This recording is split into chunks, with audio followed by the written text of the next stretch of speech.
जय माता दी। Welcome to my channel. आज मैं आपके लिए अपनी पौष अमावस्या की पूजा विधि लेकर आई हूँ कि मैं पौष अमावस्या की पूजा किस तरह से करती हूँ। जैसा कि हमने आपको अमावस्या के संबंधित बहुत सारी वीडियो दी हैं, शनिश्चरी अमावस्या, सोमवती अमावस्या, मौनी अमावस्या, बहुत सारी वीडियो हमने आपको दी हैं। अगर आपको वो वीडियो अभी तक नहीं देख पाए हैं तो आप ज़रूर चेकआउट कीजिएगा, लिंक हम डिस्क्रिप्शन बॉक्स में दे देंगे। तो पूजा विधि किस तरह से करनी है, पौष अमावस्या को जो मैं अपनी पूजा करती हूँ, दान विधि पारण, वो सब मैं वीडियो आपको दे रही हूँ। आई होप कि आप लोगों को पसंद आएगी। अगर आपको पसंद आए तो कमेंट्स बॉक्स में लिखकर ज़रूर बताइएगा। आज के दिन हम अपने पितरों के निमित्त दान करते हैं, तर्पण करते हैं, पूजा पाठ करते हैं, तो वो वीडियो मैं आपको दे रही हूँ। हो सके तो किसी जलाशय, सरोवर, तालाब, पवित्र नदी, गंगा जी में हमें स्नान करना चाहिए। नहीं तो हम घर पर जो हम स्नान करते हैं उसमें कुछ बूंदें गंगा जल की डालकर स्नान करना चाहिए। उसके बाद हम अपने जो भी हमारे घर में हमारे इष्ट देव हैं, जैसे कि मैं लड्डू गोपाल की सेवा करती हूँ, विष्णु भगवान की सेवा करती हूँ, माँ भगवती की सेवा करती हूँ, तो इन सब का हमें स्नान कराना चाहिए। अगर आपके पास तस्वीरें हैं तो आप उनको भी जल के छींटे देकर साफ़ कपड़े से पोंछकर उनको टीका चंदन कीजिए और उनको भोग लगाइए। तो इस तरह से हम अपने मंदिर की पहले पूजा कर लेते हैं। आप एक लोटा भर कर रख दीजिए अपने किचन में, रसोई में, अपने पितरों के नाम का।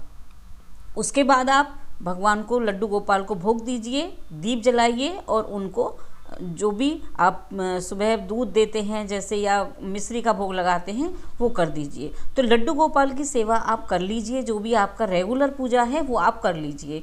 इस तरह से मैं आपको बता रही हूँ कि मैं किस तरह से करती हूँ।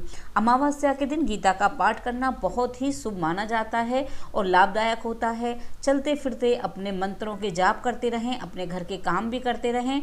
और जैसे कि ठंड का मौसम है तो आप गरम चाय, जुराबें या जो भी आप कंबल, गरम वस्त्र, कपड़े, ये सब आप अपने सेवादारों को दे सकते हैं इस दिन। जैसे सुबह चाय बनाई आपने तो आपके घर में कोई सर्वेंट आता है या आपके घर चौकीदार हैं, गार्ड हैं, तो आप उनको दे सकते हैं। उसके बाद हमें सूर्य भगवान की पूजा करनी चाहिए। सूर्य भगवान को एक लोटा जल गायत्री मंत्र बोलते हुए ज़रूर देना चाहिए। मैं जब मंदिर में पूजा करने आती हूँ तो वहीं पर दे देती हूँ और कई बार अपने पार्क में दे देते हैं। तो इस तरह से हम अपने सूर्य भगवान को, जो हमारा रेगुलर नियम है वो हमें ज़रूर करना चाहिए। उसके बाद जो भी हम शिव मंदिर में जाते हैं या हम मंदिर नहीं जाते तो अपने घर पे अपने पितरों के नाम का हमें जल तर्पण अवश्य करना चाहिए। उसमें काले तिल हमें डालने होते हैं और गुड़ डाल लें। गुड़ ना हो तो बतासा डाल सकते हैं। तो वो हम अपने पितरों के नाम का दक्षिण दिशा में मुख करके हम वो जल अपने पितरों को तर्पण करते हैं। वैसे कुछ लोग तो प्रतिदिन करते हैं, लेकिन अमावस्या के दिन अवश्य करना चाहिए। अगर आप हो सके तो पीपल के वृक्ष में कच्चा दूध डालकर या लस्सी के भगवान को, अपने पितरों को, और उसमें ब्रह्मा विष्णु सभी भगवानों का, शिव भगवान का वास होता है, तो आप उसमें भी पीपल के वृक्ष में भी जल दे सकते हैं। अगर आप बाहर नहीं जा सकते हैं, घर पर ही पूजा करना चाहते हैं, तो दक्षिण दिशा में मुख करके काले तिल और मीठा डाल करके अपने पितरों के निमित्त जल तर्पण अवश्य करें। उसके बाद मेरे घर के आसपास में ही जहाँ मैं मंदिर जाती हूँ तो लेक है, तो वहाँ पर हम मछलियों को इस तरह से दाना भी दे देते हैं, चींटियों को भी दाना दे देते हैं, गाय को भी रोटी खिला कर आती हूँ। तो ये मेरा एक साथ ही हो जाता है। उसके बाद मिट्टी के दिए हों तो मिट्टी के, नहीं तो आटे के बहुत ही शुभ होते हैं।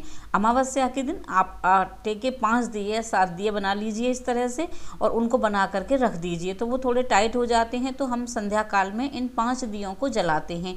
5 दियों को कैसे जलाना है वो मैं आपको नेक्स्ट वीडियो में अवश्य बताऊंगी। उसके बाद मैं खीर बनाती हूँ। खीर अपने पितरों के लिए हम हर अमावस्या पे खीर बनाते हैं। अगर हो सके तो खीर ना बनाएं तो रोटी पर आप दही, घी, जो भी मीठा है कुछ रखकर गाय को अवश्य खिला दें। तो इस तरह से खीर बनाकर सबसे पहले मैं अपने माधव को भोग लगाती हूँ और पितरों के लिए तर्पण करती हूँ। पितरों को अपने घर के आसपास जो भी कोई बुजुर्ग लोग हैं उनको या मंदिर में जाकर आप ये खीर दान कर सकते हैं। कुछ फल मिठाई रख सकते हैं, नहीं तो आप खीर अवश्य दे दीजिए। और उस दिन हमें अपने जो देवीय पौधे होते हैं उनकी भी पूजा करनी चाहिए। हो सके तो आप मंदिरों में या कहीं अच्छे जगहों पर ऐसे वृक्ष लगा सकते हैं। आप ये देख रहे हैं 3 साल पहले केले के वृक्ष लगाए थे, कितने बड़े हो गए, इन पर केले भी आते हैं। तो इस तरह से आप पार्कों में, स्कूलों में, सड़क किनारे या मंदिरों में वृक्ष लगा सकते हैं, जो भी छायादार वृक्ष होते हैं, फल वाले वृक्ष होते हैं। और उसके बाद आप अपने पितरों का खाना निकाल दीजिए। और ये इस तरह से दिए जलाने होते हैं शाम को। आप ये दिए कहाँ कहाँ जलाएंगे वो मैं आपको बताऊंगी।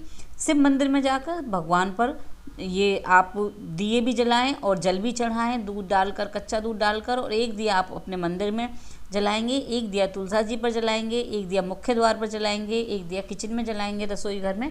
इस तरह से अमावस्या के दिन काजल बनाना बहुत ही शुभ माना जाता है। ये फूल का बेला है जिसे कांसा कहते हैं। और इसी पर जो हम सरसों के तेल का दिया जलाते हैं, उससे मैं इस तरह से काजल बना लेती हूँ अपने माधव के लगाने के लिए। उस दिन अमावस्या की रात्रि को नज़र उतारना बहुत अच्छा होता है। अगर किसी के बच्चे को नज़र लग गई, या घर में नज़र लग गई, या बड़े को नज़र लग गई है, तो उस दिन नज़र उतारने तो बुरी से बुरी नज़र उतर जाती है। और अपने मुख्य द्वार पर एक सरसों के तेल का दिया अवश्य जलाना चाहिए। आप देख रहे हैं काले तिल डालकर।